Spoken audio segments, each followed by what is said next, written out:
जिस बारिश को देखकर गांव वाले खुश हो रहे थे, वही बारिश उनके दुख का कारण बन गई। तीनों जब अपने खेत पर पहुंचते हैं तो देखते हैं कि सारी फसल बर्बाद हो गई है। ये क्या, हमारे खेतों में तो पानी भर गया, हमारी सारी फसल बर्बाद हो गई। अब हम क्या करेंगे?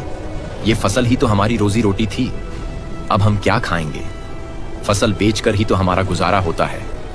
हर साल हमारे खेतों में इतनी अच्छी फसल होती है, लेकिन इस साल पता नहीं ऐसा क्यों हुआ। तीनों दुखी मन से अपने अपने घर वापस चले जाते हैं। फसल के बर्बाद हो जाने से मोहन बहुत चिंतित हो जाता है। वो अपनी पत्नी से कहता है, मीरा, हमारी इस बार की सारी फसल बर्बाद हो गई। इतनी भारी तूफानी बारिश होने की वजह से नदी का बांध टूट गया और हमारे खेतों की सारी फसल बर्बाद हो गई। जिस बारिश को देखकर हम खुश हो रहे थे, वही बारिश हमारे ऊपर मुसीबत का तूफान बन के बरस पड़ी। कोई बात नहीं, अब जो होना था वो तो हो गया। हम अब इसमें क्या कर सकते हैं? जो होता है अच्छे के लिए ही होता है। मैं, रामू और श्याम, हम तीनों मिलकर कल पैसों का कुछ न कुछ इंतजाम जरूर करेंगे। बस आज ये तूफान की रात कैसे भी करके बीत जाए। जैसे तैसे वो रात बीत जाती है। अगली सुबह तूफान भी खत्म हो जाता है। अरे मीरा, मैं रामू और श्याम के घर जा रहा हूँ। उन्हें साथ लेकर मैं पैसों का इंतजाम करने निकल जाऊंगा। मोहन, रामू और श्याम के घर की ओर निकल पड़ता है। जब मोहन उनके घर पहुंचता है तो वो दोनों उसे घर के बाहर खड़े मिलते हैं।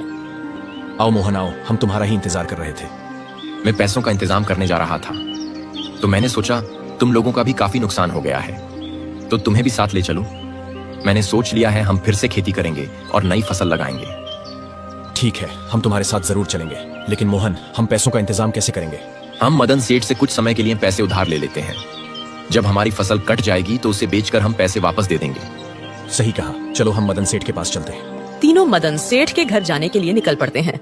सेठ जी, आप तो जानते ही हैं, इस साल तूफान की वजह से नदी का बांध टूट गया, जिसकी वजह से हमारे खेतों को भारी नुकसान पहुंचा है। हमारी सारी फसल बुरी तरह बर्बाद हो गई है। क्या आप हमें कुछ पैसे उधार दे सकते हो?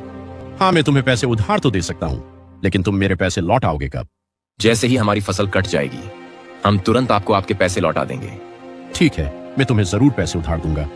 तीनों ने पैसे लेकर अपने घर के लिए खाने का सामान और खेतों के लिए बीज खरीदे। तीनों ने अपने खेतों में बीज बोने शुरू कर दिए।